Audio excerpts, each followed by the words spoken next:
Self-care requires insight and awareness into our needs at any given moment and requires taking steps to meet that need.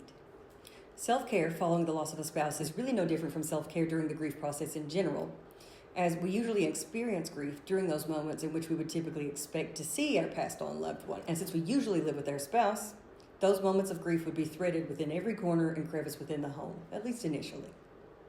Reminders everywhere. Their toothbrush still in the cabinet, shoes still sitting by the door, their favorite chair. It takes time to grieve the possibility of new moments or memories and make space for life without our loved one, at least in body. It's important to prepare for and anticipate a resurgence of emotions within the grief process during anniversaries and holidays. Anniversaries and holidays tend to be more difficult because holidays are usually a reminder of family, and if we are missing family, it's going to be a reminder of that as well. So it's important that we anticipate the need to process grief during that time period.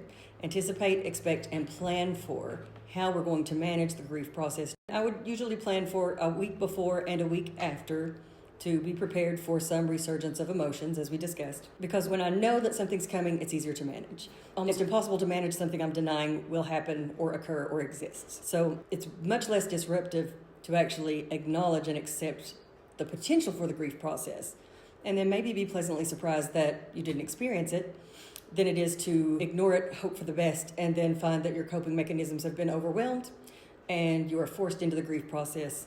A few suggestions for navigating the grief process. Make time for rest and to honor your feelings. In the beginning of the grief process, self-care is resting when we need to rest. It's retreating into solitude when we need space to grieve and process feelings. You'll need more rest while grieving. Your body is doing a lot during the day, just trying to manage the depth and intensity of those emotions. Even if you don't leave the bed all day long, your body is still doing a lot, so you're going to be tired. Try to sleep when you can, and talk to your doctor about sleep aids if needed, because a good night's sleep goes a long way. And it's very common to have difficulty sleeping during the initial stages of grief, and sometimes beyond that, and also to have dreams of our loved one throughout the night. Try to eat and drink something, even if you don't feel like it, and you likely won't feel like it, at least in the beginning. But remember, self-care is about caring for you, meeting your needs. Tell people what you need. If you need space, take it. If you'd like closeness, ask for it.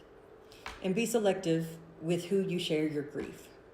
Not everyone is capable of creating a safe space for that level of emotion. So share sensitive emotions with those who feel safe, and avoid sharing with people who judge the way you grieve, who set limitations around the amount of time that you grieve, or otherwise leave you feeling more unsettled. Seek out a therapist for a safe space to grieve. Prepare a response for those well-meaning individuals who may offer condolences or ask how you're doing. They want to acknowledge the loss, yet often that acknowledgement leaves the grieving person in a difficult position because they aren't ready to talk about it. They're just trying to get through a trip to the grocery store without crying or becoming emotional because of the loss of their loved one. So anticipate and plan for the eventuality that you're going to run into someone out in the world who is going to say, hey, how are you? Sorry about your loss. How are you doing? Be prepared for how you want to respond to that. It's perfectly okay to say, I'm not ready to talk about it. That's not being mean or cruel to anyone else. It is unfair to expect that you are going to talk about something you're not ready to talk about. So give yourself permission not to talk about it before you're ready, and with those who you aren't ready to share that information with. And also prepare a response beforehand so you don't find yourself in the moment feeling uncomfortable and stammering through probably more than you would like to share.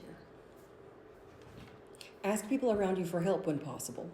Tell those around you who want to help what kind of help that you need, because they may not know. They want to help, but they don't know how to help. So let them know.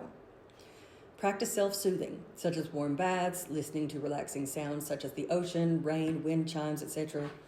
I've got another video about self-soothing that you can refer to on my page. Take your time making decisions about your loved one's belongings when possible. In some cases we can't, but when you can, take time. Some people immediately remove every reminder or belonging of their deceased loved ones after the loss, and others memorialize those items for years. Wherever you fall within that spectrum, wait until you're ready to make those decisions about their things. If it's not something that needs to be done immediately, leave it for another day. You'll eventually be ready, but that doesn't have to be today, unless it does have to be today. And then We'll just have to do the best we can and ask for support. Self-care is about recognizing what you need and making decisions with those needs in mind. Allow your body to be the guide throughout this process. Your body knows what you need. Our job is to be connected enough with our body to have that awareness of what we need. And also give yourself permission to prioritize your needs. Sometimes we feel guilty taking care of ourselves, even throughout the grief process. When something as big as loss, we might still feel guilty taking care of ourselves or choosing us. If that's the case, you may need to give yourself permission first. Give yourself permission to be a human being. Give yourself permission to feel through the grief process. Give yourself permission to allow your body to guide you through the grief process. Give yourself permission to ask for help. Give yourself permission to grieve. I hope this was helpful. If you have any questions, feel free to drop them below.